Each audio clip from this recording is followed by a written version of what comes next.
मित्रों नमस्कार, मैं Hanuman Sharma HS24 news India से आपको बता दूं कि इस समय हमारी ऑफिस में मौलिक अधिकार पार्टी के लोकसभा प्रत्याशी वर्तमान प्रत्याशी सदस्य आप रविंद्र शर्मा जी आप पहुंचे हैं और इनसे हम 2 मिनट वार्ता करेंगे और जानना चाहेंगे कि मौलिक अधिकार पार्टी जो आप लेके आए हैं इसका उद्देश्य क्या है, आखिर क्या जागरूक करना चाहते हैं, समाज में क्या देना चाहते हैं, क्या आपकी सोच है, क्या आपकी विचारधाराएं हैं, किन किन मुद्दों पर आप चुनाव लड़ने का फैसला किए हैं। आइए तो बात करते हैं वर्तमान प्रत्याशी रविंद्र शर्मा जी से।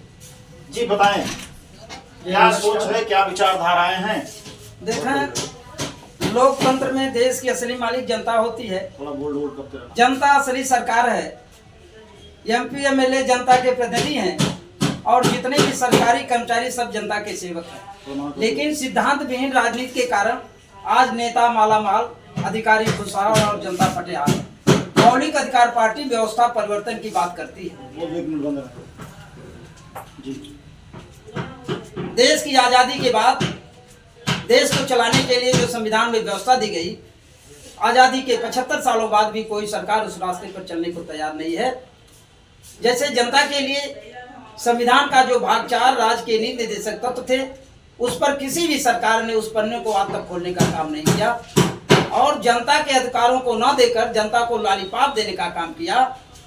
तो हम आपको बताना चाहते हैं, आपके चैनल के माध्यम से बताना चाहते हैं कि टुकड़े से दुकड़ा दूर नहीं होगा, जनता को उसके अधिकार चाहिए।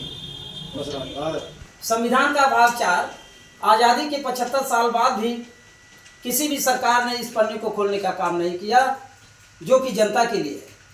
यह है राज्य के नीति निर्देशक तत्व, अनुच्छेद 36 से लेकर 51 तक है। आज हम आपको खाली एक ही भाग बताएंगे, अनुच्छेद बताएंगे 39 का में स्पष्ट लिखा हुआ है, प्रत्येक महिला पुरुष को रोजगार के पर्याप्त साधन मुहैया कराना सरकार का काम है। अगर किसी के पास रोजी रोजगार व्यवसाय नहीं है, कोई बच्चा बेरोजगार है, नौकरी नहीं है, तो किसकी जवाबदारी है? सरकारों की जवाबदारी है। ख में स्पष्ट लिखा हुआ है, जल जंगल जमीन का उचित बंटवारा।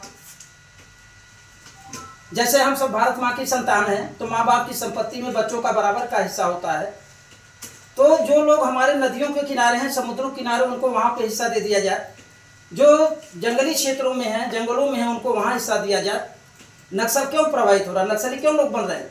क्योंकि उनकी ज़मीनों को ले करके सरकारें बड़े बड़े उद्योगपतियों, बड़े बड़े लोगों को दे रहे हैं, इसलिए वो अपनी ज़मीन को बचाने के लिए नक्सली बन चुके हैं। और मैदानी क्षेत्रों में सभी को ज़मीन में बराबर का हिस्सा दे दिया जाए, लेकिन किसी के पास 1000 बीघा है, किसी के पास 10 बीघा है, क्योंकि संविधान का अनुपालन नहीं हुआ। संविधान में कहा गया हर 10 वर्ष में जनगणना हो और हर जनगणना के बाद चेकबंदी हो। इससे क्या होता? कटौती करके जिनके पास ज़्यादा जमीनें काट करके गरीबों में बढ़ जाती और सबके पास जमीन बराबर हो जाती। लेकिन 1932 के बाद किसी भी सरकार ने जाति गणना नहीं कराई। अगर संविधान का अनुपालन हुआ होता तो 7 बार चेकबंदी होती, 7 बार जनगणना होती और शहरों में हदबंदी हो गई होती, तो सबके पास जमीन बराबर हो जाती। अनुच्छेद ग में लिखा हुआ है, अगर जमीन हो गई बिना पैसे खेती नहीं होनी है। तो अनुच्छेद ग में लिखा हुआ राष्ट्रीय आय का समान कितना, तो राष्ट्रीय आय जो प्राकृतिक संसाधनों से वो बता रहे हैं आपको, नदी जंगल पहाड़ पठार खदान समुद्र सौर ऊर्जा, तो ये प्रकृति प्रदत्त है, प्रकृति ने बनाया है, इंसान ने नहीं बनाया। तो इससे जो आमदनी होती है इसमें प्रति व्यक्ति आज हिस्सा 17,500 रुपये है। उसमें से हर मतदाता को उसके खाते में 17,500 रुपये डाल दिया जाए। खेती हो गई आपकी। समान शिक्षा कम समान वेतन। जैसे विद्यालय में हमारे शिक्षा मित्र पढ़ाते हैं, बेचारे 10,000 पढ़ाते हैं और सरकारी मास्टर लाखों रुपये लेता है। तो संविधान में व्यवस्था दी गई कि समान काम समान वेतन। घर में लिखा हुआ कर्मकार सुकुमार का संरक्षक। जैसे कोई व्यवसाय कर रहा है, पेशा कर रहा है, मालिक न करे, कोई दिक्कत हो जाए, काम करने में अक्षम हो जाए, तो उसको संरक्षण देना सरकार का काम है। सुकुमार 0 से लेकर 14 साल के बच्चे सुकुमार होते हैं। इनके संरक्षण का, इनकी शिक्षा दीक्षा पढ़ाई लिखाई हर व्यवस्था सरकार की होती है। लेकिन सरकारें अपने रास्ते से भटक गई हैं। अटल बिहारी वाजपेयी ने 0 से 6 कर दिया और 6 से लेकर के 14 साल के बच्चों को छोड़ दिया। छोटे बच्चों का लालन पालन उसके माँ बाप करें, वही करेंगे ना। सरकार कौन सा लालन पालन 0 से 6 साल के बच्चों का करेगी?